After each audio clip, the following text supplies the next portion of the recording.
Welcome to Plato's Cave. I'm Jordan Myers, and today we are going to take another step towards escaping the cave by actually rewatching or re-listening to an old episode that I am transferring over from my other show, That's BS. So, as I said before, this show is basically the new start to anything that I'm doing related to philosophy, and that show is continuing to be a political show, a show about society, culture, a more laid-back discussion show. So this is an episode that I had previously done on That's BS, but I think it's relevant to this show and its topics, and so I'm going to carry it over. So here it is, and I hope you enjoy this episode. Welcome to That's BS. I'm your host, Jordan Myers, and today I'm going to speak with Jon Rosen and Ben Burgis about varied topics, but we began and really stayed with the topics of free will, moral responsibility, determinism, and compatibilism. And I thought this was a super interesting talk. I loved listening to both of these guys. And for the order of events for this episode, Jon and I were able to begin speaking before Ben could join. So what I'll do is I'll splice together the beginning where I speak to Jon about his bio and his background, and then Ben will join us and we'll all three debate the issue of free will and moral responsibility. So thank you for watching, and here's the episode. So I think you know that I finished my doctorate a few years ago at UMass Amherst in philosophy. Mm-hmm. So I had years and years of sitting around the seminar table, hashing these ideas out. And, you know, I love dialogue. In fact, that was the reason I started this discussion group, was so that I could pull, because I'm not teaching right now and I missed it. So I thought I could pull a bunch of smart people into a group and we could have great conversations about things, and that hope came to fruition in some respects. Unfortunately, running it has been, let's just say, a bit trying. But I miss it, and opportunities like this to speak with somebody about topics that I really enjoy are fun. So I appreciate you seeking me out. The free will topic is something that I've been kind of obsessed with for a long time. Yeah. Yep. It's fascinating. Yeah. It really is. And you know, I'm always surprised and kind of endeared almost by how much interest people take in this topic. Of all philosophical topics, outside of perhaps whether or not God exists, and people get really angry about that one these days, gosh. But people get really angry about the free will topic too. Really angry about that. Yeah. Yeah. Livid about that one. Yeah. They really get bent out of shape about it. It's incredible to me. And you know, my position is I think by far the least popular. I mean, it's people get the most angry about my position, I think. Do you think there are more like hardcore libertarian people about free will than hardcore determinists? I don't know. I would maybe reverse the popularity of that. I mean, I obviously don't have a huge sample size, but so I think the natural impulse before you've thought it through. And I'm already starting to sound like a jerk, even saying that. Yeah. I think the natural impulse is to be libertarian. I think the natural impulse is to believe that we are unmoved movers. That we are the sort of first causes of our behavior. That we initiate causal chains for all intents and purposes. I think that the natural impulse is to think that the way we live is up to us in some profound and meaningful way. We're not puppets. Strings aren't being pulled. We're not an outcome or a product of our conditioning entirely. There's some little homuncular agent within us that is in charge. I think that is an incredibly intuitively appealing view. Mm-hmm. The ghost in the machine. There's some French saying for it. Something machina. Yeah, that's it. Yeah.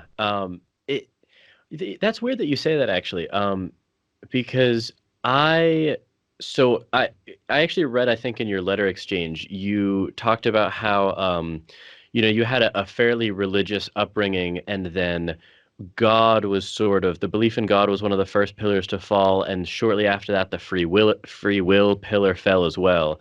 Um, and that just I kind of I smiled at that. I was reading it earlier today because I had a really religious upbringing also evangelical Christian Oh, upbringing.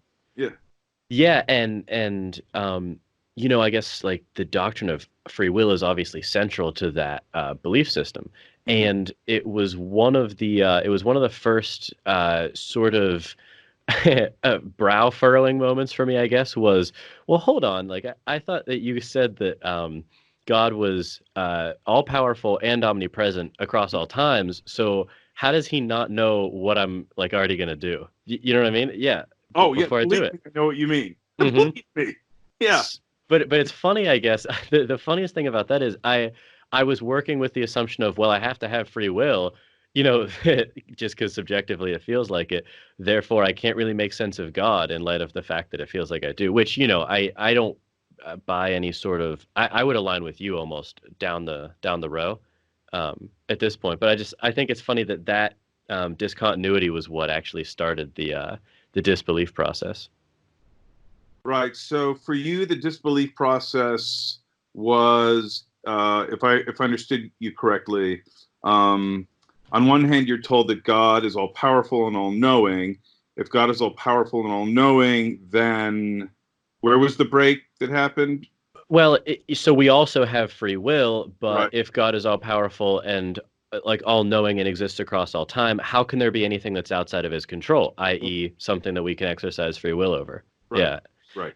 And it just, that didn't seem to add up. Right. But so, there is the standard sort of Christian response to that question, right? hmm So it's the Yeah. problem of evil, Oh, yeah. and God gives us free will so that we can commit sins, so that there can be good, so that there can be redemption. So this is sort of like, I always sort of read that as a sort of like interesting moral experiment where God creates the world, and then he creates these creatures, and he could exercise complete control over them, but he's curious to see how they would behave if he gave them a little bit of freedom. hmm And It's like a kid with ants. Yeah. yeah, something like that. Um, but I don't know. I like this was a seeming contradiction that just didn't sit well with me, and something had to give. Um, Yeah. so then a lot of things started to give. hmm Good, good. Thanks for joining the call. Yeah, thank you for having me. Sorry I had to come on late. Oh, no, no worries. We uh John and I started talking about things that were tangential and sometimes a bit related to the topic, so I'll have a late night splicing together different clips of what we talked about. But now that you're in the call, I think we should bring it around to the topic at hand. But I think John and I have talked enough about his background for people to be familiar with him. But if you could just give the audience your potted bio. Okay, sure. So I'm a philosophy professor at Georgia State University, Perimeter College.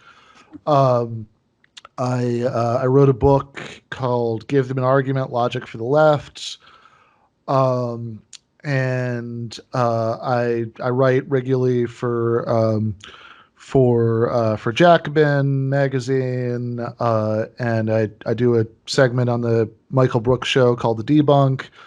And everything I've just mentioned more or less has to do with politics, but I also do write a little bit of apolitical popular philosophy hmm stuff, including some articles for REO magazine about the free will debate, and I've done and I did a letter exchange with John about this at LetterWiki, um, and uh, and so actually our mutual friend Ryan Lake is wrote a award winning dissertation on the topic of free will, and he has views that I find sort of congenial, but he doesn't really write stuff for popular audiences, so I kind of maybe think of myself as the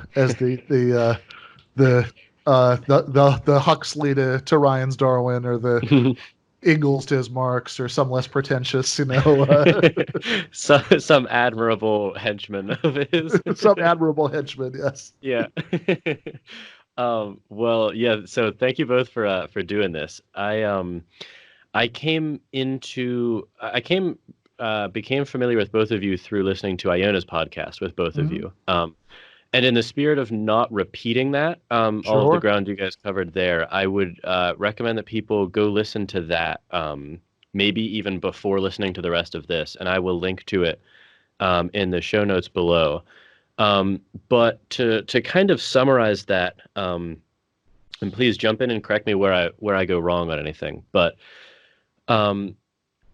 after listening to that, I take John's position to to basically be one of an incompatibilist about free will and determinism, which is to say that if determinism is true, that means that we don't have free will in any important sense, and determinism is true, which means that basically, not that we can necessarily predict it, but that things are physiologically predictable and not some spooky ghost in the machine that operates us irrespective of prior physical causes.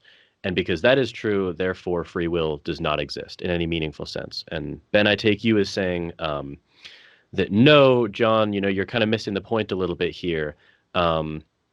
It's not really about physical causation. It's more about a compatibilist sense of free will, where yes, everything is fully determined in a Newtonian sense, maybe, or just some sort of a physical sense.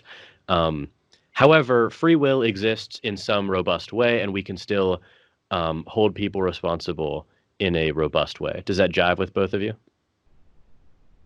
I think that seems mostly right. I mean, I would say that I would say that whether or not I think probably in both cases, I think we would say that that those descriptions are accurate, although also whether or not determinism is entirely true might be slightly beside the point, right? So like it could be, because of course I don't know which like interpretation of quantum mechanics is right or anything like Yeah. that. Yeah, I don't So, either. So uh, so but in fact, I think part of the appeal maybe of compatibilism about free will and determinism is that it allows us to make sense of free will, moral responsibility in such a way that it doesn't like hang on a thread waiting to hear back from the quantum physicists about issues like that. And my understanding of John's position is that similarly he'd say, I think, right, that even if determinism is not entirely true, whatever, something like that is close enough to being true that we don't have free will. So again, it's not that he's staking his position on some particular interpretation of the physics. It's just that nothing that seems to be likely about that would, in his view, validate free will. Yeah, I would say that pretty much sums up my view.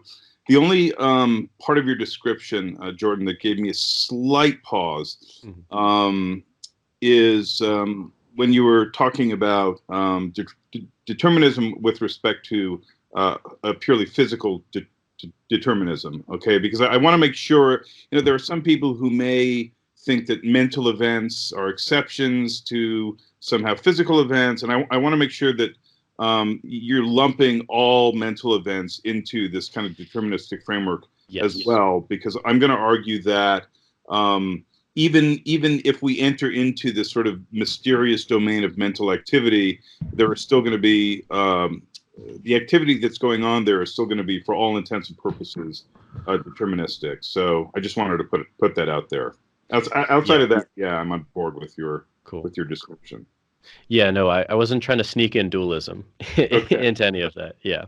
Yeah. Um, Because, mind you, there are people. yes. I think it's a quite common view that there's something exceptional about what goes on in our heads, Hmm.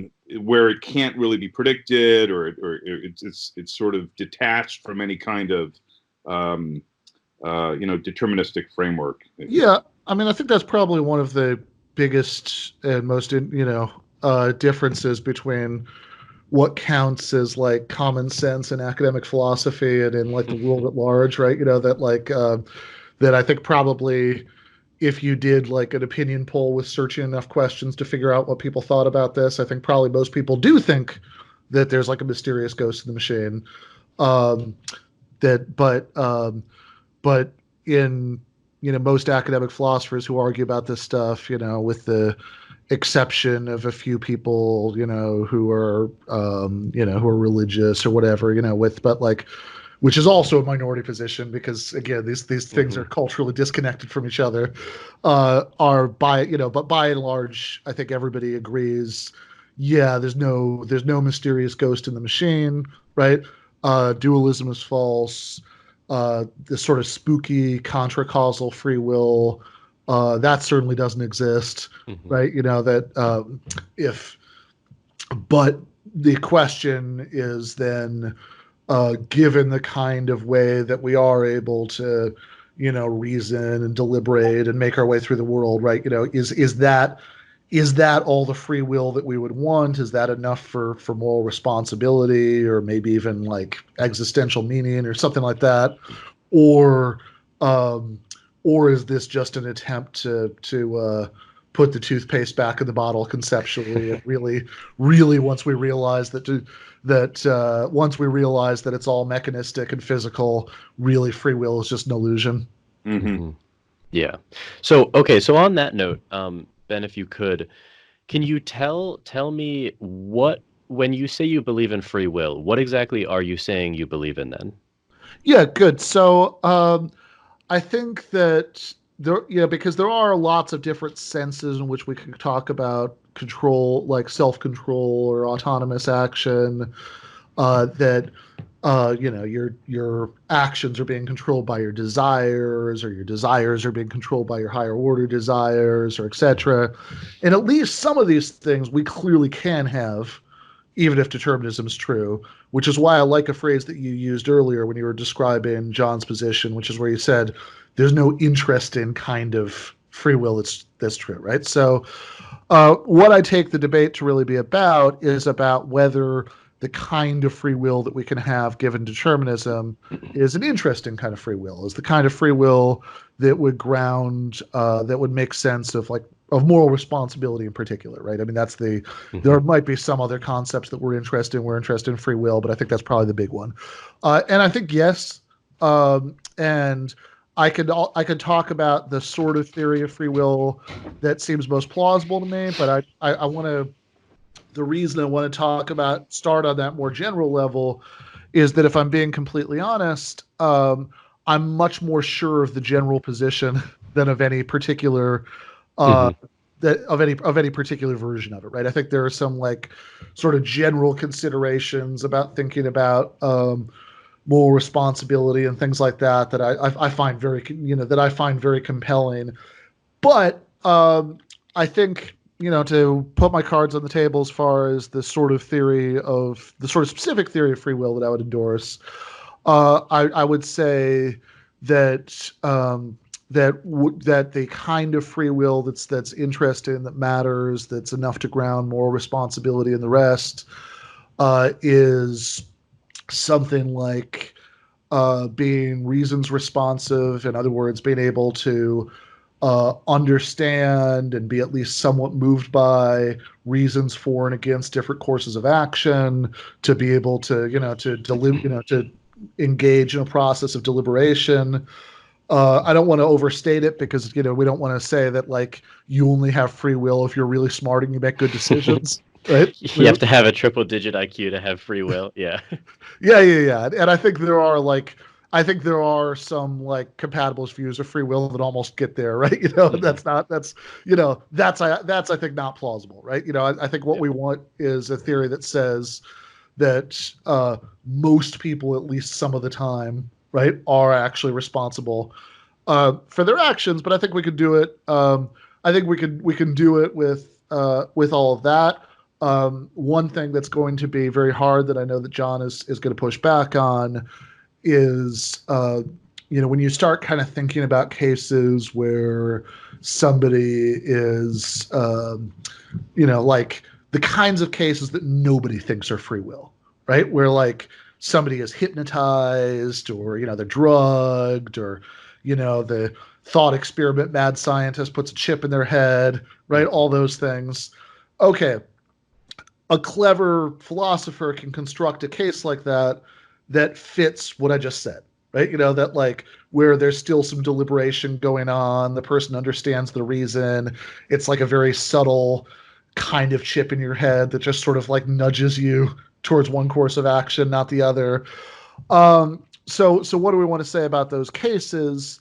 And I want to say that the question is who's the reasons responsive agent who owns the decision, right? So a very rough analogy is like if I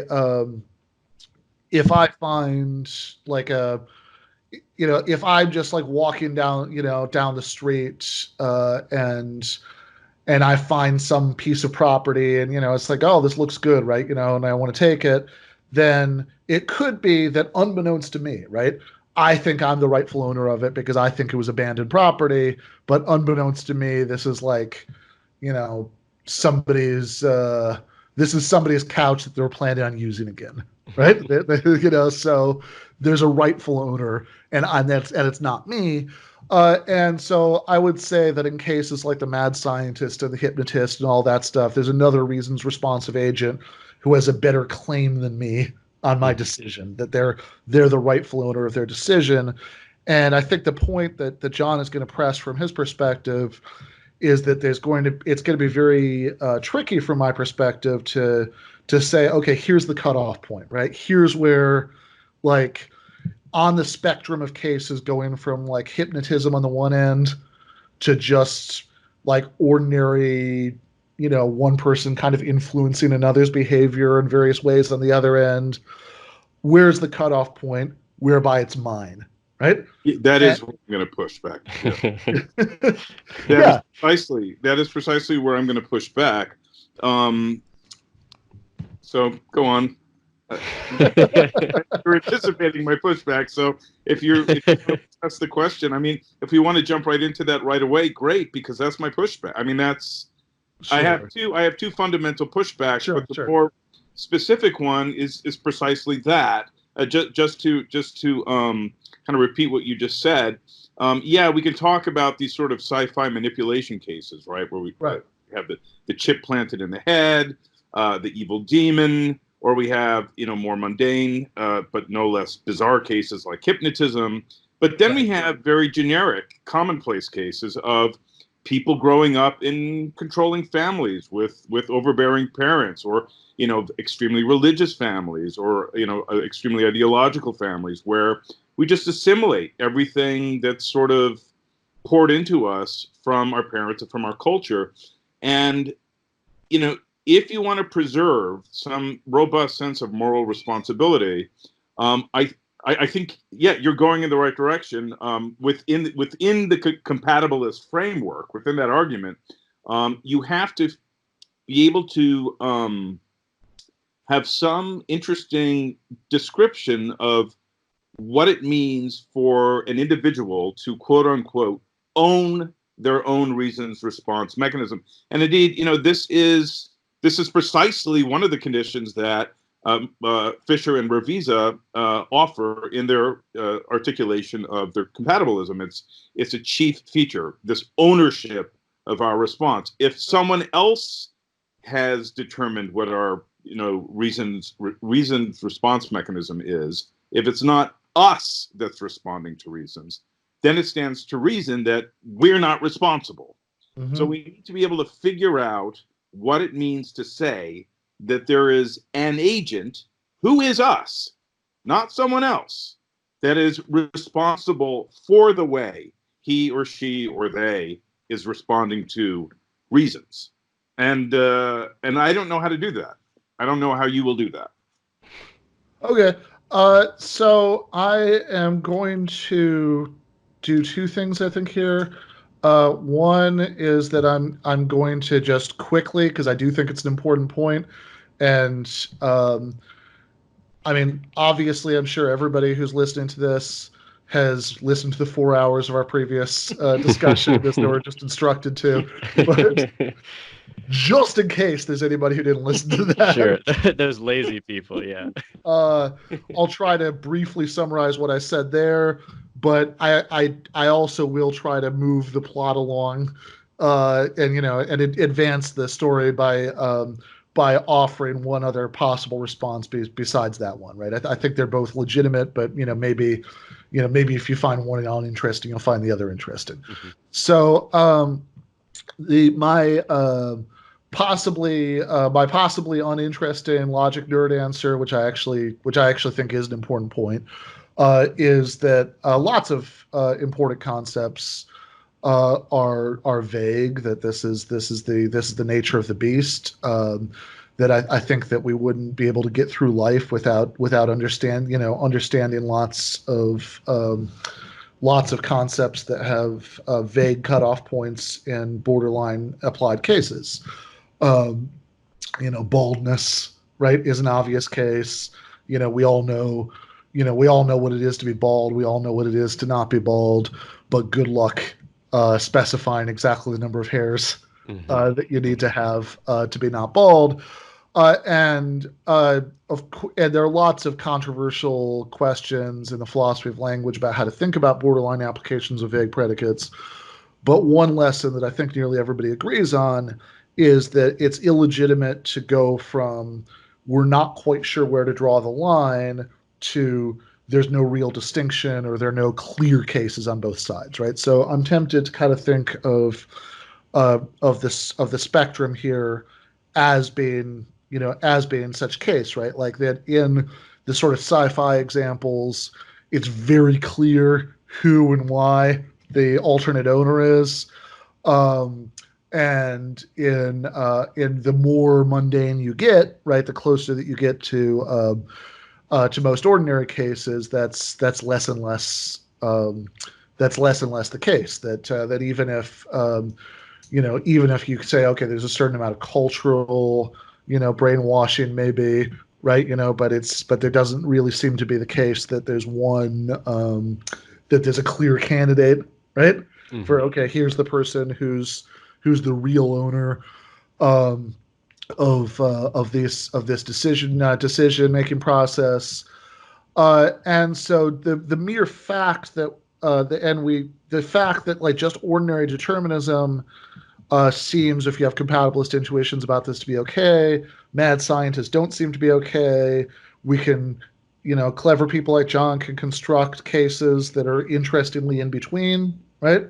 But the mere fact that we don't know where to draw the line doesn't mean that there's no real distinction there. So that's one possible avenue of response. Yeah. That I was Hey Ben. Yeah, sorry. I don't want you to lose the second point, but could I ask a question about the first one? Absolutely, yeah. So with that sort of almost like spectrum of free will you laid out, does that mean that there is sort of a paradigmatic case on either end of that spectrum? Like, I think all three of us can pretty easily come up with someone who has no free will. That's basically a robot, right? Like I build a computer, I open up Word on a computer, and I type whatever I want to type on the computer. The computer has no free will in that case, right? Sure. What then is your idea of the other end of the spectrum? Yeah. What is the perfect good. Yeah. So I think this is why it's important to keep in mind what the dialectical context of this is, that this is a objection to compatibilism, right? So nothing I'm going to be saying in response to the objection is going to be an argument for compatibilism, right? Like in other words, the reason that this is an important distinction is because, to my mind, the paradigmatic example of somebody who is acting freely is is somebody who just in the normal course of life is, the only reason that somebody could give to think that they're acting unfreely is that we can trace their action back to a chain of cause and effect that goes to before them, which of course, if you're an incompatibilist, you think that that person is still unfree, right? But the sort of one of the kind of core intuitions behind compatibilism is that surely that person in ordinary circumstances is free. So I would say that Derek Paraboom is a skeptic about free will who makes this argument. He's got like a version of it with like 4 cases or 5 cases or something. And on one end of the spectrum is the mad scientist who's like, putting a chip in your head and whatever. And on the other end of the spectrum, there's just like ordinary physical determinism. And then he has interest in between cases, and he makes the argument much like John just did, right? So I think that one response which I think is legitimate is to just accept that ownership might be like baldness or a lot of other things that that there are clear cases on both ends, but there's a gray area that's really and stubbornly gray, right? But that's okay, right? That doesn't mean that we're not entitled to make pronouncements about the two ends. Another line of response which is worth considering is the one made by Philip Swenson, and I'm a bad person. I'm not remembering the name of the co-author, so I can't give them credit where credit is due. But they have a paper about this where they suggest that most of the time when we talk about free will and moral responsibility, we talk about it as what we're interested in is like the threshold for being responsible at all. Right? So we talk about this as kind of a binary thing, right? You're responsible, you're not responsible. But surely a lot of our intuitions about moral responsibility are degree intuitions that, like, if you think about if you think about cases, like I think these are examples they give in the paper, like somebody agreed to pick you up from the airport and they don't do it, right? So and then we think about somebody who their reason for not doing it was that they were just like, they got caught up playing video games and they just decided not to, right? They didn't want to break their streak. And then we think about somebody who's like who's in the grips of depression, and they have a hard time motivating themselves to get up and go do things. Yeah. Or even being like physically detained or something. Yeah. So actually that's good, right? Because now we've got 3 cases, right? So the physical detention case, the video games case, and the depression case. And we think that the depression case, the detention case, they just couldn't do anything about that, right? That's out of their hands, right? We shouldn't. They're not blameworthy, maybe at all, for that, right? The video game case, we think they're pretty robustly blameworthy, right? To borrow a phrase from John from our exchange, they might deserve a little bit of our vindictive wrath for that, a thorough chewing out. The depression case, just at least in terms of initial intuitive appearances, I think before we worry about how to make sense of those, I think we might think it's not that we don't think that they're at all responsible, right? That they're worthy of any blame at all. But I think we might be inclined to think that they have diminished blameworthiness, right? It's not that, like, because after all, like if they thought that it wasn't just a matter of picking you up from the airport and then you'd be really mad, right? But like your life was in danger, surely they would have gone in the car, and they would have gone to get you, right? So it's not, it doesn't seem to be as out of their hands as it does in the detention case, but it does seem like there is this somewhat mitigating factor that, like, you can't maybe fully blame them because they're undergoing clinical depression. And one of the neat things about the reasons responsiveness paper, Philip Swenson and this other guy point out, is that it could maybe make sense of that, because reasons responsiveness comes in degrees, and so maybe maybe we can say something more interesting than just, all right, there's a threshold here somewhere, we're not quite sure where it is, because oftentimes with interesting concepts we're not sure where the threshold is. Maybe we can say that even when the threshold has been met, we could distinguish. We might say something more interesting about these cases. If you agree with their view, and I'm not 100% sure I do, but like it's an interesting view, then you might say that there are different degrees of blameworthiness. That like in some of these cases, people are more blameworthy than others, and certainly once you get to the science fiction cases, you have like zero blameworthiness. Right. Do you mind if I Yeah, jump yeah. in here? Yeah, please. First of all, I'm really glad that we kind of seized on these three cases pretty early on in this discussion, and Ben, that you took it where you did, because Okay. now we're in the territory that gets really interesting to me. First of all, the way you laid these cases out and the way you sort of characterized your intuitions about these three cases captures my intuitions about these three cases. And I think one's sort of immediate response or immediate intuitive take on these three cases, I think generally speaking, people will have the same response. If you're physically detained in a room, obviously you can't be responsible if you don't show up. If you're really depressed, well, yeah, you're probably not. Let's just say it depends on how depressed you are. If you're clinically depressed, yeah, you're not going to. But if you're just sort of feeling sort of down that day, maybe you. And then you have the video game, the kid or the adult sitting in the video game. You think, well, that person clearly deserves a little vindictive wrath. So those were my intuitions.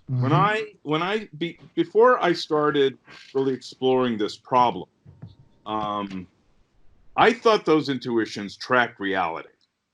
And even now, after having studied this territory, my intuitions still may present themselves in the same way. And yet I check my intuitions, because I think that if we really try to specify what it is that's going on in the head of, say, the video game player, that renders the video game player more genuinely worthy more genuinely Deserving. meriting or deserving of moral desert here, it becomes difficult to specify what exactly it is. So we have to somehow get into the head of the guy or the gal who's playing the video game and specify what is it exactly.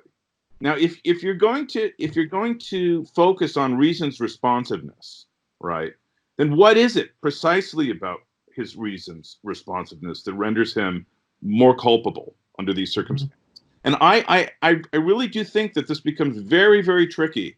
And I'm not sure I'm not sure that there is an interesting principled way to capture what it is precisely that renders the video game player more morally culpable than the person who's stuck in the room. And I would be curious to hear how you would spell that out, or even take a stab at it. Either of you guys. Yeah. Yeah, I mean, no, go ahead, Ben, because honestly, it's similar to the question I was going to ask you. Is I don't really understand, the answer to John's question, which is why I actually agree with John on this one. But please go ahead. Sure. So I think that we do think normally, and I think regardless of our views about free will, right? I think that we think that there are such things as rational capacities, right? I don't take that to be what the argument is about, right? In other words, it's not. I don't think that the argument that the compatibilist and the incompatibilist are having about free will is about like what's true about these rational capacities. I think the argument is about whether these sorts of rational capacities give us a free will, kind of free will with these further interesting properties, right? That we'd be, it would make sense of making us, have more responsibility and all that stuff. And so, in particular, I don't think that a point in dispute is that something like depression can diminish our rational capacities. And so if that's something that's common ground, that we all agree on that part, then I think that we're at least on our way to seeing how we can make sense of the idea that the depressed driver is less culpable than the video game playing driver, because we don't think that being that we don't think that like really being on a roll, or thinking that you're going to beat your high score is we don't think that hinders the normal functioning of your rational capacities. I mean, maybe you can say there's a little dopamine hit you're kind of addicted to with the video games or whatever, but I don't think we would at least say that it hinders your rationality nearly as much as depression does. Right. So I think the real question then is where it should have been in the first place, right? Which is this capacity to reason and deliberate, between different courses of action in such a way that we understand that we can understand why something is a reason to act in a certain way, and we're at least somewhat appropriately moved by that in a range of cases. Is that the sort of thing that grounds responsibility? I think that's really what's the debate's going to be about. And one other quick, if I can, just one little footnote, because I think that if you don't spend a lot of time thinking about this, something that might not be obvious is that I think on any remotely plausible view of free will, most of the time, of course, we're not sitting around like the thinker statue, right? Deliberating about what to do in every case or whatever, right? Most of the time we're on some kind of hazy autopilot because like that's the only way we can function, as humans. So I think that to the extent that you want to call most decisions that we make free, that's got to be in some sort of indirect way, right? Even the most sophisticated versions of the spooky account of free will, right? Like Robert Caine is a what I would disparagingly use that word spooky, but libertarian is the word they use, has absolutely nothing to do with political libertarianism, separate issue. But even somebody like Robert Caine, who has a sophisticated version of libertarianism, right, says that, yeah, most of the time we're just operating on this hazy autopilot. The question is, how do the autopilot settings get set, right? And to the extent that the autopilot, to the extent that we are maybe in control of some larger thing because we make certain decisions at certain points that kind of determine how we're going to act from that point onward, then maybe we can incorporate some of the hazy autopilot settings into free will, that we can be responsible for those. We can be responsible for those even though we're not really deliberating them. deliberating on them in the moment. But I think it's important because I think that's an important clarification, because I think that some of the things that some people think are like paradigmatic examples of free will don't strike me as being even particularly plausible candidates. Be like, like they say, like Sam Harris has a video where he says, he starts out by asking his viewers to pick a city, right? And so Yep. essentially what he's asking is report what pops into your head. And I think no matter what your view is on the stuff I'm arguing with John, I mean, nobody thinks that you're in control of what pops into your head at any given moment, right? Yeah, right. But sorry, but this is precisely where I want to jump in.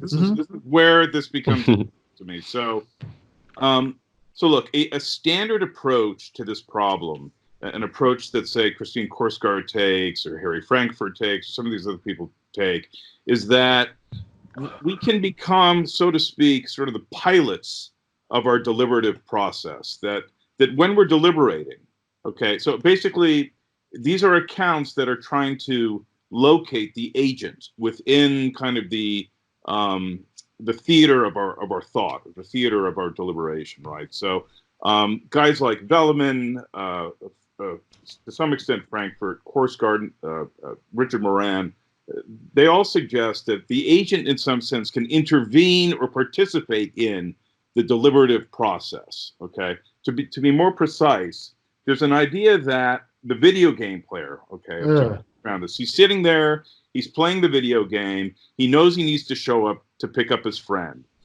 He's approaching a top score. He's about to beat his record. He gets the dopamine rush. All these things are, oh man, I need to pick Ben up. Oh, but what would Ben think if he knew I was this close to breaking my record? And what would my other friends think? And I was going to post this on YouTube, and I could get a lot of hits from this. So there is this activity going on in his head, right? There's a competition of desires, of beliefs, of intentions, of plans. There's all this stuff that's going on in his head. And there are certain thinkers who think that what the agent does, the agent has some kind of final word in this whole process, or he can enter into the process. It's kind of like a ship captain, or like a symphony conductor, and can run it or author it in some important sense. And that's where a lot of these people locate genuine agency, at least the kind of agency that is required for moral responsibility. If it's the case, what's going on in our heads isn't, as they say, up to us in any important sense, then it seems difficult to understand where we're going to ground moral responsibility.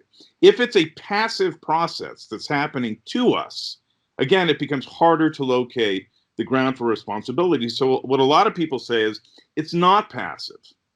We're doing something autonomous, or we're doing something authoritative. And my question to you, Ben, would be, how would you characterize what is going on in the mind of somebody who's undergoing this deliberative process? Do you see it as an active or as a passive process? I am not 100% clear on the significance of the distinction, and to try to turn that into a more interested answer, I would say that that what's it's certainly not going to be the case on any view that I would endorse, that there's this like intangible, kind of Cartesian, ego that's like that's separate from all of the more like identifiable mental processes, right? It's not that there's going to be like that you have your desires, your preferences, your reasons, your etc., and then there's this other thing, right? Right. So the real Ben, real Ben, right? I mean, real Ben just is all that, right? So the question is then, like, when you talk about like presumably a big part of what we're talking about when we talk about free will uh, is the idea, of like self mastery. There's some sort of sense in which there's some particularly privileged part of all that mix, right? Yeah. That is call that is that is Like an author. is calling the shots to other parts of it, right? So Right. so you mentioned Frankfurt earlier, and he's a good jumping off point here because he has a very he has a relatively simple view, so it could help maybe thinking about how Frankfurt thinks it works can be a jumping off point to thinking about more complicated views. Yeah. So, Hey Ben. yeah, Sorry, can I interject again? So the one thing that I wanted to get at with what yeah, John's question was so, John was asking you, do you see yourself as this sort of like, are you more active or passive as this captain of the ship? Well, the thing that I guess I'm trying to understand and struggling to is yeah, how is the captain in any important way not merely kind of a ship himself, almost in a way. Do you know what I mean? Like if you look at who the captain is, he may, the ship is kind of at sea and it's being buffeted by the waves, and maybe, the sheer skill and mastery of the captain can save it from beaching itself, right? But so we would attribute the ship's course to the captain there because there were other factors, but he was the deciding factor. Now, the thing that I can't seem to get past is, yeah. well, is there that same analogy just within the captain himself? Are there a lot of forces that are being buffeted around? But there is one thing that, did tip the scales on he turned the wheel this way. But is that cause attributable to him in this agent-based way that you seem to be hanging your coat on? Yeah. So again, I do, I'm not going to like, I'm not going to argue for a robust captainship distinction, right? Okay. That's certainly not anything I'm interested in doing. I would, but I would say that we don't want to be too quick to jump from no separate intangible part Hmm. to there's no interest in sense in which when we act autonomously a certain part of our mental processes is asserted itself over others, and that might be what we're interested in, right? Um so like a view that's very simple, um like a really really simple view of free will is David Hume, who is himself the source of a lot of this, a lot Hmm. of the skepticism about captainship distinctions, right? And and he has a lot of smart stuff to say, sort of surrounding this. But I think that this is something nearly everybody today would find unsatisfying. But at least it's a good starting point. Is that he basically says in the Inquiry Concerning Human Understanding that free will is just kind of your desire, your passions is his word, but it's like your desires, your preferences, right? Sort of calling the shots for your behavior, right? But I think that nearly everybody today would find that unsatisfying because we think that somebody who just sort of has a desire and acts on it thoughtlessly is certainly not going to be our idea of what should really count as free will. So then Harry Frankfurt uh, takes a long step away from this. His paper, Free Will and the Concept of a Person, he says, well, you can have lower order and higher order desires, by which all he means is just you can have desires for things, right? I have a desire, to have a sip of coffee. And then you can have desires about those desires, right? That no, I don't want to, I don't want to act on my desire to have that sip of coffee because I'm, trying to cut down, 'cause You've had enough, yeah. I've had enough, right? Uh, um, there's there's a it's actually a philosophy graduate student who I won't say what institution or when or anything like that because I don't want to leave any identifying breadcrumbs back to this person. Hmm. Uh, who this makes me laugh every time I think about it. Who's under doctor's orders. he stopped drinking coffee. And in the most unhelpfully literalistic interpretation of doctor's orders in the history of medicine, he started substituting a little bump of Coke every morning when he had his coffee, so on over the course of the day. Talk about reading in between the lines. Yeah. Yeah, it's a professional hazard, but Yeah. You do. But if you so Frankfurt thinks that that what we're really looking for when we look for free will is that our higher order desire, that we're acting on our higher order desires, that like when our higher order desires and our lower order desires are in conflict, right, the higher order designers are winning, and that's your will, right, is your higher order desires. And he does say some really interesting things to justify this. Like just to give one small example, he says one of the things that we're looking for in a theory of free will is, for example, something that would interestingly differentiate human behavior, human decision making from non-human animals, because one of the sort of core intuitions about moral responsibility we have is that, like, when my cat knocks over a glass, right, that that it's not his fault in the way that it would be, when a person did it, right? And he says, well, this sort of spooky contra-causal version of free will doesn't really satisfy this requirement because, hey, to the extent that we can say, for all we know, humans have this ability, for all we know, cats do, right? For all we know, cats, desires can somehow mysteriously override causation or whatever. Whereas this sort of like fact about rational capacities, that some people under some circumstances, can assert their higher order desires over their lower order desires. That does seem to be, as far as we know, cats aren't psychologically complicated enough to have that kind of distinction. And so the kind of view that I'm somewhat attracted to, that I'm fairly attracted to, that I've been defending, right, is the view that, okay, even higher order desires, we're sort of getting warmer, right? But that's not quite what we want. What we want is to think about our ability to, is kind of how we're forming those desires in the first place, our ability to reason, to deliberate between options, all that stuff, that it's not just a mental coin flip, right? That like we have reasons for doing these things, and those are what's moving us. Right. And I know I've been talking a lot, so I will try to shut up after this. But I have one sort of general thing I was hoping for maybe for this discussion, because so far the way that this has gone has been kind of a more concise version of the previous discussion, but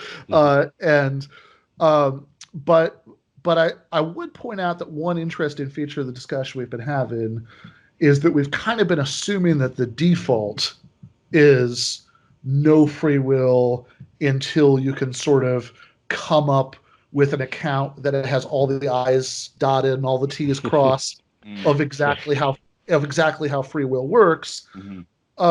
And I want to point out there's something a little bit strange about that assumption, right? Since we all do normally pre-philosophically think that moral responsibility is a thing, some people are at fault, etc. So and I think one thing that I would urge that it might be interesting to go in the remaining time that we have left is to sort of maybe pull back the camera a little bit and think about what are the general reasons to think that we don't have free will. Yeah. Okay. Yeah. Good. I want to address it. Jordan, do you mind? Yeah. No. Go ahead. Yeah. Ben.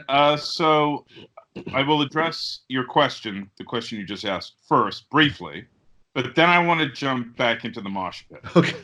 Sure. So my straight up response to your question about why we might think we don't have free will. Let's just say I have two quick responses. One is going to be a straight up metaphysical response, and another one is going to be an ethical response. Good. The metaphysical response is that when we retrospectively look at our actions and our behaviors and explain why we behave as we do, we tell causal stories. Mm-hmm. The fact that we explain behaviors on the basis of causal stories seems to undermine the proposition that we're behaving freely. Now, I know, compatible on the compatibilist account, there's no problem with that. You think that a causal story and freedom are compatible, but I think that our intuitions actually, in that respect, are not compatibilist, because often when we explain, well, why I did something, we often explain our behavior in a way that seems like I really couldn't have done otherwise. I mean, and we often explain other people's behavior. Well, if you really knew them, you'd see why they did as they did. So we often offer a person's history as a way of not only explaining, but in some sense exculpating their behavior. And John, you think it's telling that story makes sense to us, right? Absolutely. Yeah. Okay. I mean, this was, when Kant brings up Immanuel Kant brings up the contradiction between free will and determinism, he's appealing to conflicting intuitions. And I think the intuition that we appeal to causal stories to explain behavior, in some sense, threatens the idea that that we behave freely. I know they don't threaten your intuitions, Ben, but I do think they threaten other people's, and they threaten mine. The other response I would offer to your question as to why we think we might not have free will is that I think that the denial of free will, there's this great French aphorism that says to know all is to forgive all, right? Mm-hmm. To know all is to forgive all, and I really like this idea. And the notion is that if I knew everything there was to know about you, then it would seem clear to me that however you behave, no matter how atrocious, was in some sense an inevitable, if not incredibly, a natural, if not inevitable product of your upbringing and your culture, or your cultural upbringing, your psychology, your conditioning, and so forth. So the ethical response that I would offer to the question about, why we should not believe in free will is that I think that the denial of it, in some sense, lends itself to a more sort of, let's just say, compassionate approach to human beings and human behavior. We can move away from the kind of vindictiveness or punitive approach and have a more kind of, what do you call it? We move away from the retributive kind of justice to kind of reformative justice. So the metaphysics is just to appeal to this causal story that I think contradicts our intuitive sense of freedom. And then the ethical response, or the ethical intuition, which is the denial of freedom, can lead us to a more compassionate outlook or approach to human behavior. Now, I can see, I can come up with counter arguments to both of those, which you may want to do. Yeah, I mean, I think it is important, and the reason is too because, to my mind, we're trying to do two different things here, and both are worth doing, right? But I think it's worth separating them.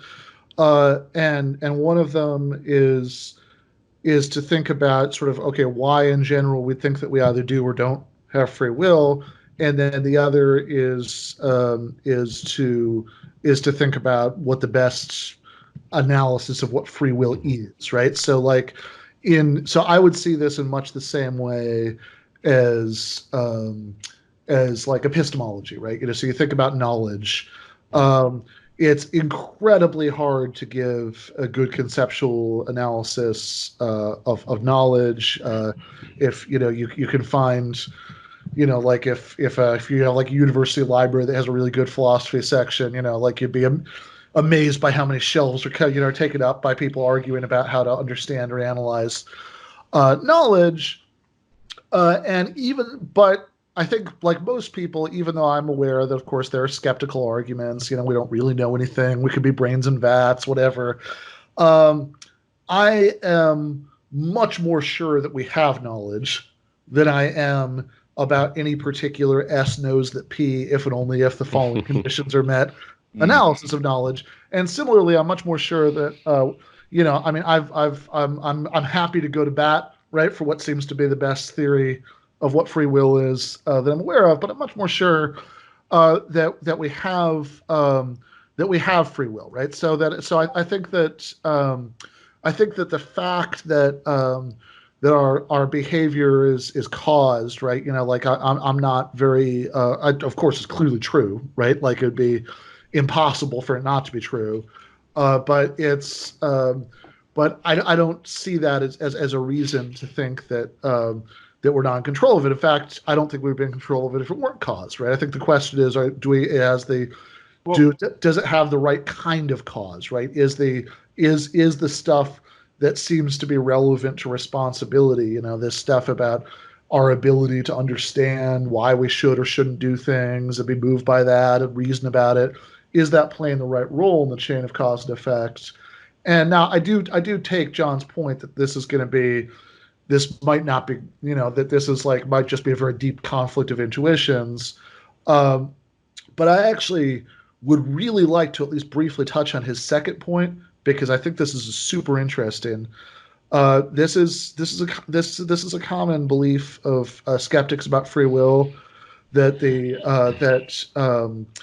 that there's this sort of nice, whether or not it's exactly an argument against free will, that there's this kind of that there's this nice sort of moral payoff to denying free will, that we become less judgmental or vindictive. We become more compassionate and forgiving. Spinoza talks about this, certainly. And or Dirk Perabum, we mentioned earlier, kind of pushes the same kind of point, particularly when it comes to criminal justice. I have very similar feelings as John does about how we should have a more humane and reformative criminal justice system. And I think a lot of free will skeptics see a connection between that and free will skepticism. And a point I've tried to push very hard in the last couple of things I've written for REO Magazine is that I think that the most humane and liberal view about criminal justice actually requires belief in free will. So I'm going to try to really quickly make that case. So Sure. you have so there are at least three different possible ways of thinking about how to justify criminal punishment. Everything we do when we punish people is stuff that in other contexts it wouldn't be okay to do, right? Execution outside of the context of criminal justice is murder. Imprisonment outside of criminal justice is kidnapping, right? So we need some special justification for why it's okay to do it in this context. So one kind of justification is the retributive justification, that people that we're punishing people because they've done bad things, and people who do bad things deserve pain, maybe, right? This is a very popular view of how of how to justify it. I hear this a lot, like in sort of street level context, right? This sort of conversation going on in the background while I'm getting my haircut or whatever, about it's like, oh well, prison's supposed to be punishment, it's not supposed to be nice, Mhm. And that's the view that I think John and I both really dislike that, right? And then You can add me to that too, yeah. yeah. Yeah. And then the second view is a sort of purely utilitarian view, that the thing that justifies locking people up, for example, right, is that it leads to more good consequences than bad consequences.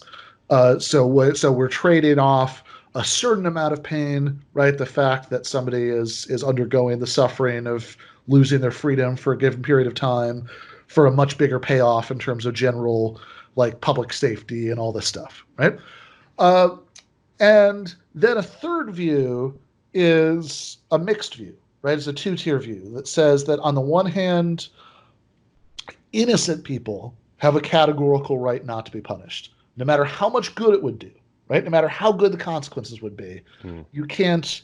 It's always wrong to imprison innocent people, but that by committing acts by certain doing sort of bad acts for which you're morally responsible, it's possible to forfeit this right. But the mere fact that you forfeited that right doesn't add up to a reason to punish you.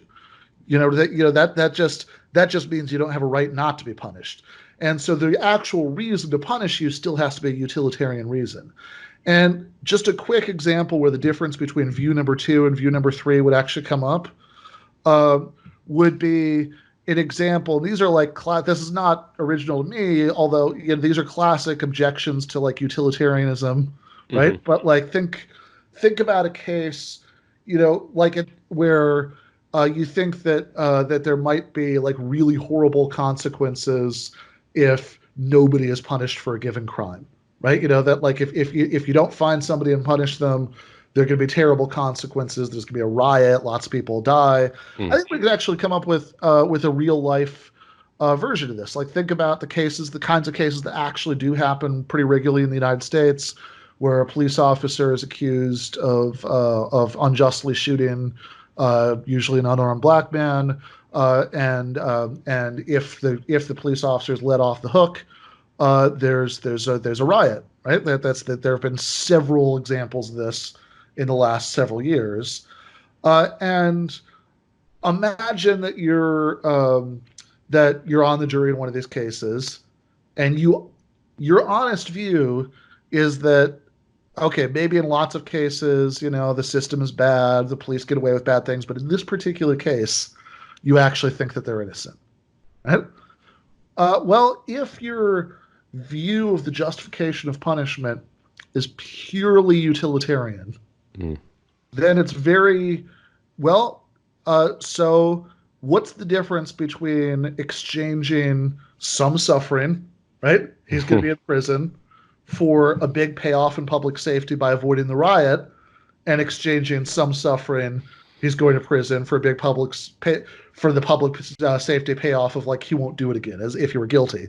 And it's not obvious to me there's a principal distinction to be drawn there, which is what attracts me to the rights forfeiture view, which Right. I think you can only make sense of if you actually do believe in moral responsibility. So I think, again, it might the same way that I described John's position and Spinoza's position. He's in good company. I think that I'm not sure this is exactly an argument for the claim that moral responsibility exists, but I think it is at least an argument that you don't get the nice payoff for denying it that free will skeptics think you get. Right. I think we might be talking past each other a little bit on here, Ben. I mean, the point I was trying to make was more about the attitude that one takes toward some kind of legal correction, right? So, Nietzsche has this notion, he calls it the metaphysics of the hangman. Yeah. We want, someone does something wrong, and because we attribute to them this deep sense of moral responsibility, we call them evil, we attribute to them the most horrible motives, we want to see them suffer.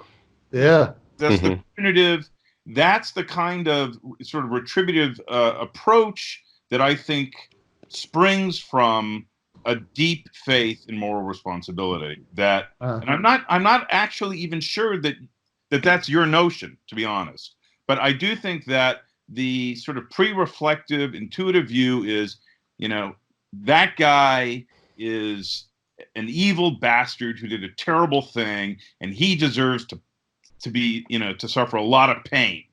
Now, if we thought that person, someone had spiked his drink, or had suffered horrible abuse as a child and was just acting out of trauma or pain, then our feeling of our retributive feelings would diminish. I think, it would make sense that the retributive feelings would diminish in proportion to the extent to which we understood that they couldn't help what they had done. So what I'm gesturing at is a kind of, once we have taken into account the various conditions that have given rise to their behavior, we're more likely to understand, forgive, understand or forgive their behavior. Again, there's that French phrase, to understand all is to forgive all. So we take a gentler approach to correction. So I'm really just talking about the attitude that we take, whether it's going to be vindictive or compassionate. And I do think that the sort of rejection of this robust notion of free will lends itself to a more compassionate approach in general.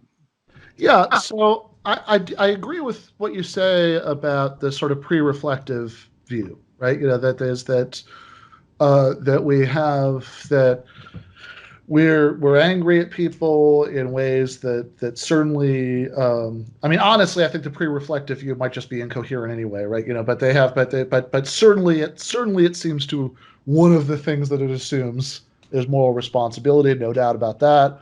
And that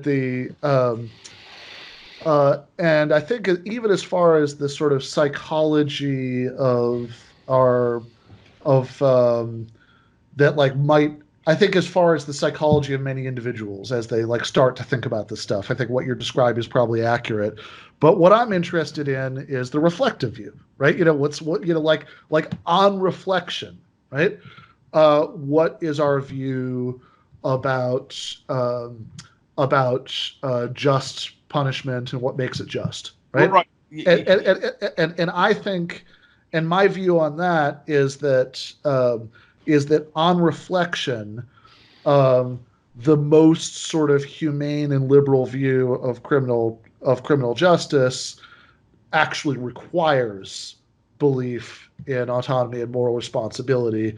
Otherwise, we can't make sense of the crucial distinction. We can't make sense of why it is Right. that we think that there's this great moral significance to innocence, I which still think is what underlines, like when Blackstone says that it's better to for 10 guilty people to go free than for one innocent person to go to prison. I don't think that we can make sense of why without making that distinction. The distinction I would draw here, and I brought this up in previous discussions, is that we can distinguish between what I would call moral responsibility and moral accountability. Mm-hmm. Moral accountability is just we can attribute a particular act to an individual because that individual performed the act. Joe robbed a bank. Did he really rob the bank? Yeah, he robbed the bank. Do we have to hold him accountable? Yeah, we have to hold him accountable. He broke the law. So, but why do we have to hold him accountable? Because he's the kind of person who robs banks. Okay, good. So we're making a utility calculation. We're saying that Bob going to prison is going to result in fewer bank robberies. Yes. And so even though he doesn't deserve to go to prison, blah, blah, we're willing to do that. Wait. The point I'm making is that there's no way to draw a principal distinction between that utility calculation and the innocent cop should go to prison to avoid a riot calculation. Yeah, I guess I'm I think we're talking about two different things. I don't think we are. I think we're talking about the same thing. Well, I think they're parallel but separate. Okay. So, look. So let me just spell out my view briefly here, okay? So when it comes to sending Bob to jail for robbing the bank. Yes. On one hand, it's going to address the problem of making sure we have one less Bob walking around in the streets who rob a bank. Right.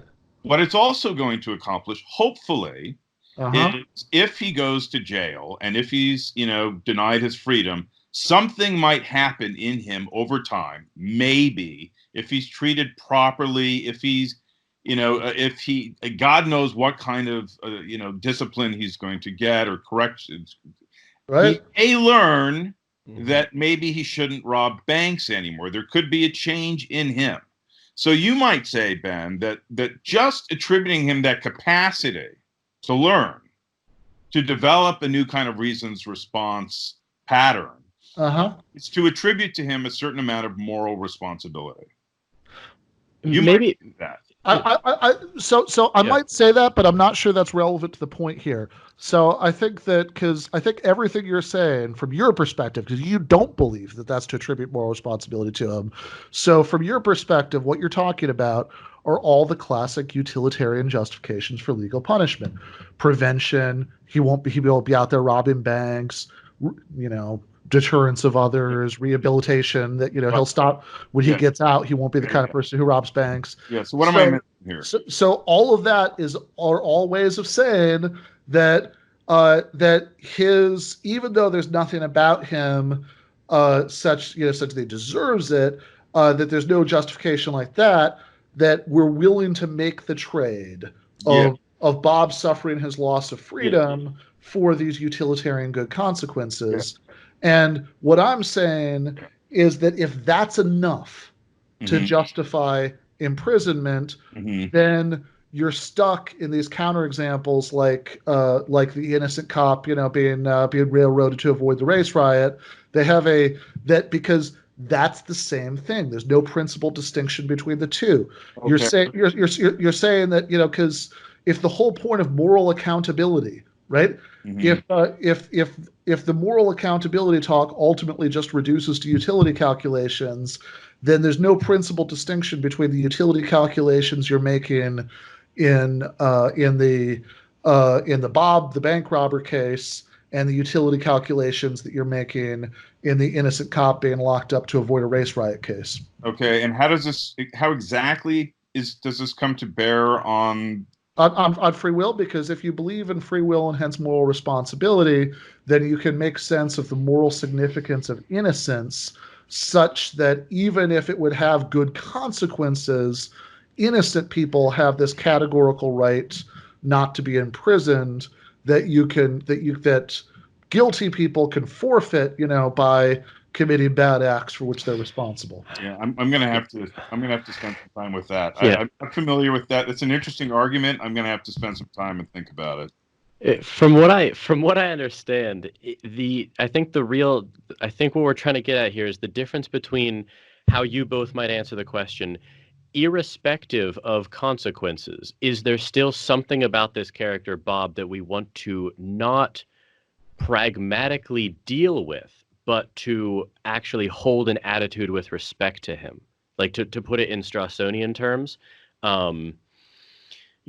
John and I might think that, look, the only reason why we would want to punish this person is for reasons that have actually really almost nothing to do with him. I mean, they do, but they don't really. They're more for society and for him, maybe when he gets out, is he a better person or not? And if you remove those, there's nothing left. There's no reactive attitude in Strawson's terms. And then Ben, you're still, from my perspective, seeing something there? That's how I'm seeing the difference here. So I realize I'm slicing the concepts very thinly here, but the distinction that I want to make is that I agree with you that if we remove those things, we have no reason to punish him. Mm-hmm. That we're in agreement on. But the point that I want to emphasize is that if he were innocent, right, then we have this non-consequentialist reason not to punish him, right? We have this reason to respect his right to be free. And I think my position is that we can only make sense of the moral significance of that reason, right? If we think that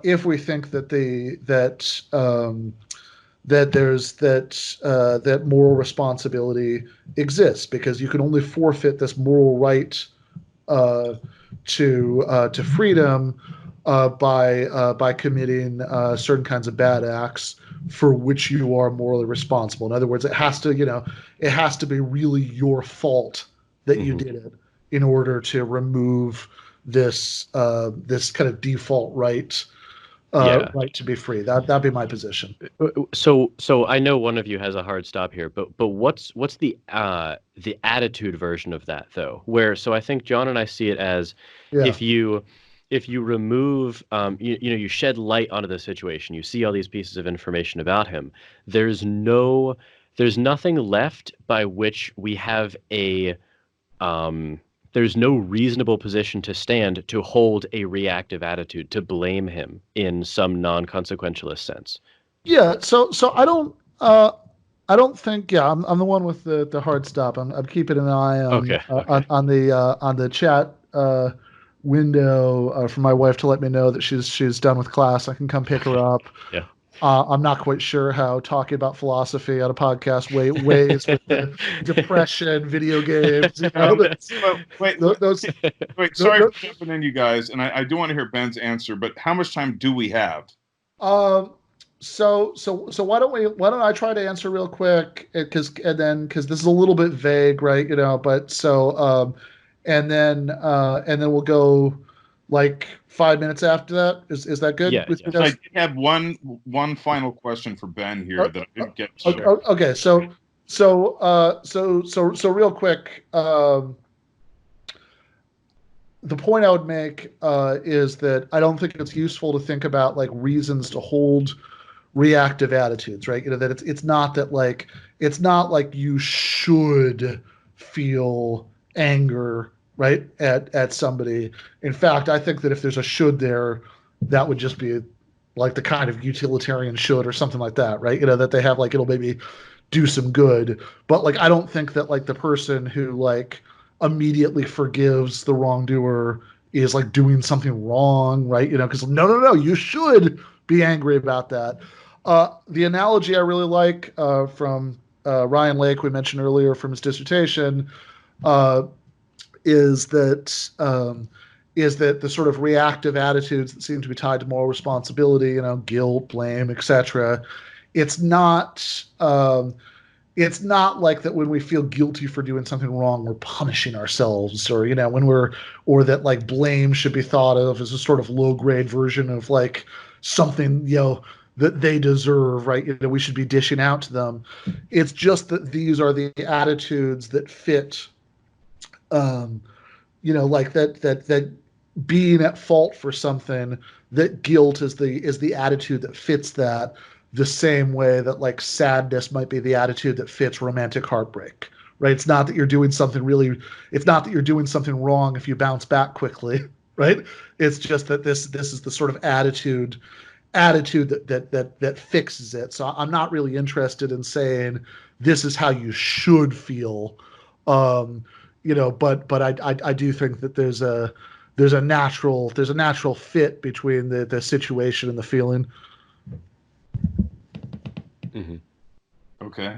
I'm sorry, I was waiting for your question. Oh, okay. My question sort of harkens back to the video game player, and I guess this might be a futile line of questioning, but I'm gonna press it anyways, because I know that you're sort of balking at making any really clear cut principled distinction between what it is that renders somebody genuinely morally responsible and not. We kind of circle around this, and finally we get to this notion of owning one's reasons response mechanism.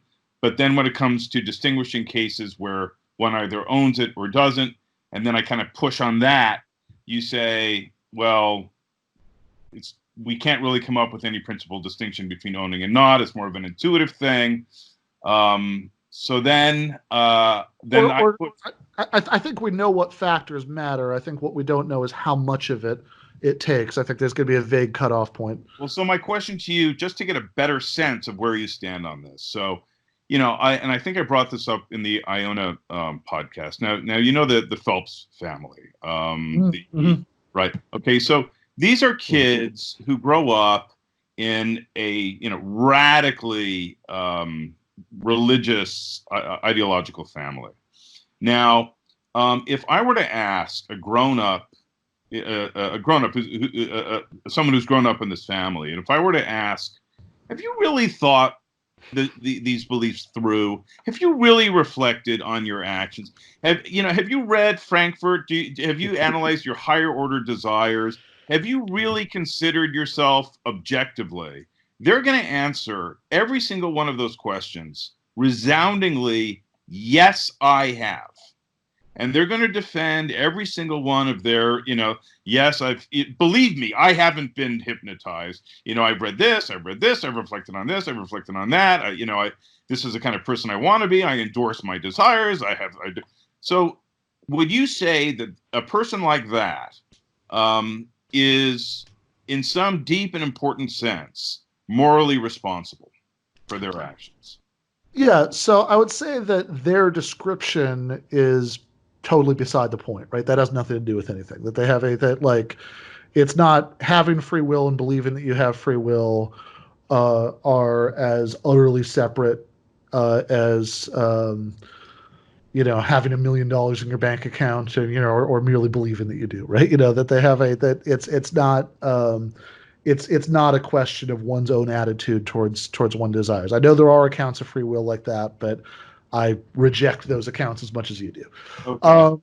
So, uh, as far as the member of the Phelps family goes, that um, I mean, I think that when we were talking about it on Iona's podcast, the assumption that we were both making, at least for the sake of argument, was that this is like an interesting this is like an interesting gray area case, right? That this is like positioned appropriately between the mad scientist with the chip in the head and just like ordinary day to day, Right. your actions are determined, but there's no special reason to think you're unfree.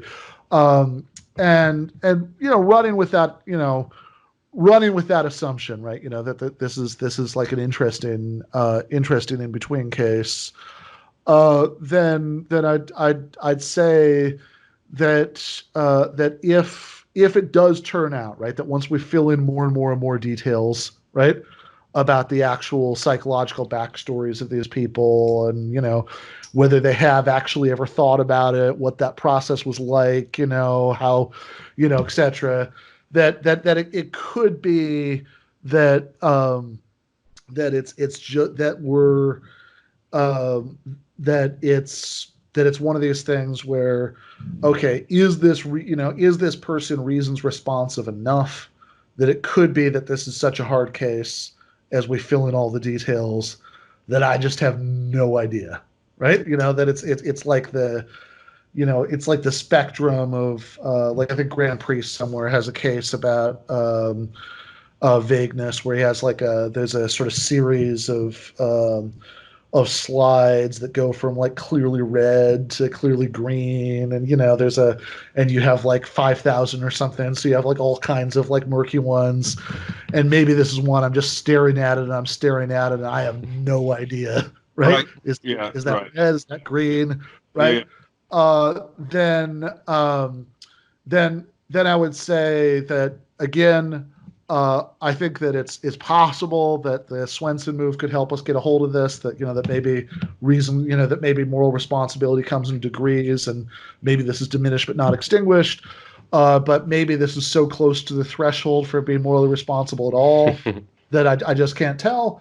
And then my answer, which I know you find very unsatisfying. Maybe if we talk a third time, maybe I'll come up with something that you'll like better. But I do think it's correct as a matter of logic, is that just because I can't for the life of me tell whether this slide is red or green, that doesn't mean that there isn't a real or well-defined red-green distinction. Right. So this is, I mean, as long as you and I engage in this conversation, I really think this is the line that the two of us are just going to keep butting up against, because what I want to keep driving at again and again and again is coming up with some clear way of demarcating, the line between what it means to own one's reasons response mechanism and not. And, it's interesting that the two people who have most, thoroughly elaborated upon this notion, Fisher and Revisa, they themselves concede that they haven't completely specified this, that there is a gray area that they can't. There are cases where they just cannot sufficiently define what the terms are in order to establish the case one way or another. So, my intuition suggests that I don't think that there is ever a case when we're going to clearly be able to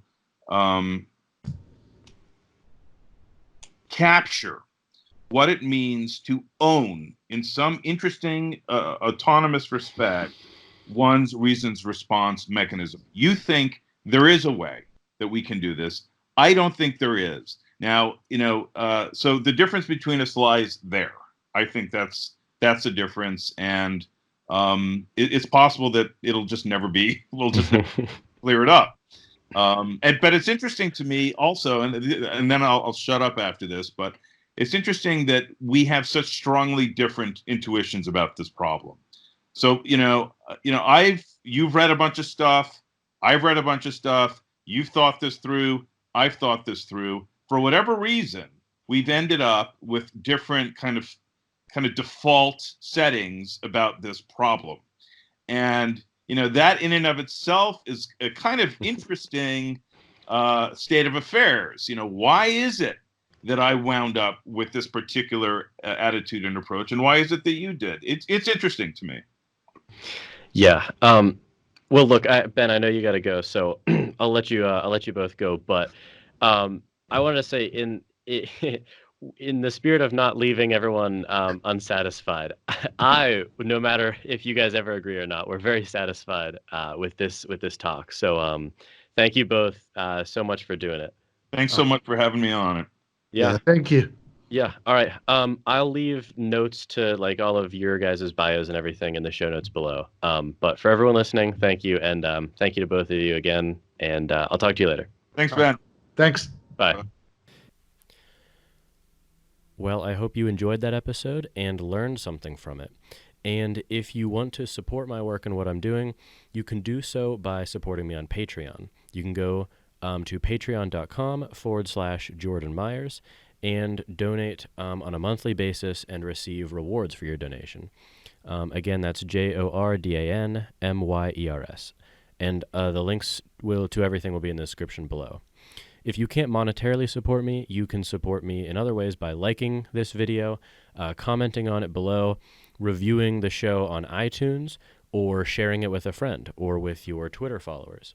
You can also email me at platoscavepodcast@gmail.com and follow me on Twitter at Jordan_C_Myers. And if you want, you can check out my other show called That's BS. It's a more discussion-based show with me and friends. I mentioned it at the top of this episode. So if you enjoyed this, please consider supporting me on Patreon. And as always, thanks for listening.